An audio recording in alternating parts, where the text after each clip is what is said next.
Hi, I'm GNT and today I'm going to take you through the wall flip. I find this to be one of the cooler moves to look back at and have fun with, plus it also makes you feel like a bit of a superhero. Well, it does for me anyway. Before attempting this move, I recommend that you can backflip because you will have good awareness, you won't freak out if something goes wrong, and if you use the wall correctly, the wall flip is actually easier due to the height being created from the step of the wall and the rotation being less when you initiate the flip. If you need any help with the backflip, then click the video or the link in the YouTube description.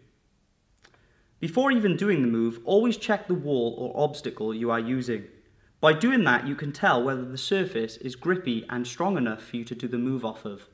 You do not want that foot to slip when attempting a wall flip, so remembering this point is essential for your safety. While we are on the topic of safety, I recommend first attempting the move in the safest possible way.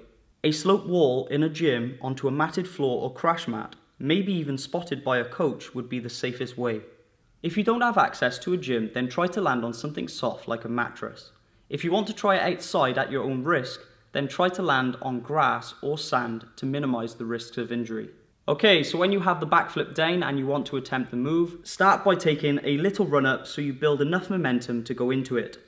Now you don't need to sprint as it will be hard to take the pressure into the leg and to block the energy to go up. I recommend a jog so you have enough pressure on the stepping foot to stick to the wall and then transfer the momentum into the movement. Now the leg you step on the wall with is the one you usually take off of. So that's the last foot that leaves the ground when you cartwheel, gainer, etc. However, if you feel more confident using the opposite leg, then use that one. Now the height of your step should be around hip level. This can vary depending on how much momentum you have or the jump you do before connecting with the wall. If your leg is too low, you run the risk of slipping down the wall, and if it's too high, then it will push you down into the ground as you go back. Therefore, the first stage is to run towards the wall, step and jump up so you get a feel for where the momentum is going and whether you are driving up to create enough height.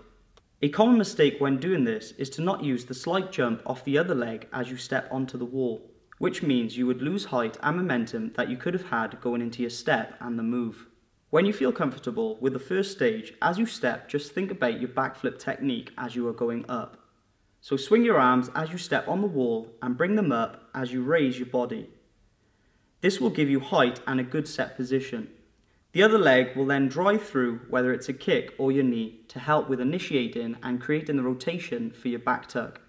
As you can see, the timing and angle is slightly different than a regular backflip because I'm stepping onto a wall and the leg needs to catch up. However, a lot of the principles are the same, and if you do have a regular backflip, it's something that you will get used to very quickly. Common mistakes are stepping up too high on the wall and leaning back too soon, which both result in you having less height and driving you back and down into the ground. This makes the move more difficult to land, and if you do manage to, it will be very heavy. So work on stepping at the correct height and setting before you initiate the move, like explained previously. When you are setting and rotating correctly, all that's left is to spot the ground, open up and land on the balls of your feet to absorb impact and give you a safe, soft landing.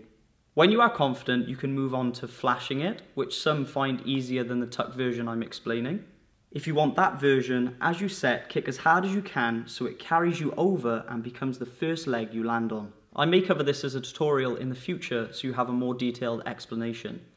Anyways, you can also make it more unique, do it in a combination, or add a twist.